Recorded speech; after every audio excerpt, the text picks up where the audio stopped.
نحمده ونصلي على رسوله الكريم اما بعد بسم اللہ الرحمن الرحیم۔ حضرت جابر رضی اللہ عنہ سے روایت ہے کہ نبی اکرم صلی اللہ علیہ وسلم نے فرمایا کہ جب شب معراج میں مسجد اقصی یا آسمان پر انبیاء اکرام سے میری ملاقات ہوئی، حضرت موسیٰ علیہ السلام ہلکے بدن کے تھے، جیسے بنو شنوع کا کوئی آدمی ہوتا ہے۔ یہ قبیلہ یمن کی سرزمین سے تعلق رکھتا تھا، اس کے لوگ دبلے جسم کے تھے۔ حضرت عیسیٰ علیہ السلام حضرت عروہ بن مسعود رضی اللہ عنہ کے مشابہ تھے۔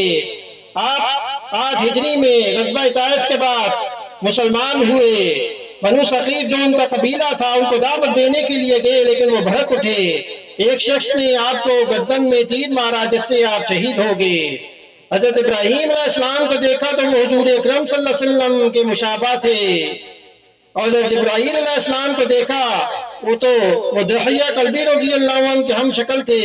حضور اکرم صلی اللہ علیہ وسلم نے 9 ہجری میں روم کے بادشاہ ہرقل کی طرف خط بھیجنا تھا، تو دحیہ کلبی رضی اللہ عنہ کو تاکید کی کہ یہ خط بصرہ کے حاکم کی طرف پہنچا دیں، وہ روم کے بادشاہ کی طرف پہنچا دے گا۔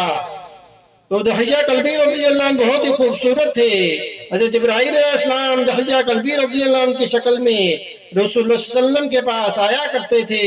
مسلم شریف حدیث نمبر 423 میں اس کو روایت کیا گیا ہے۔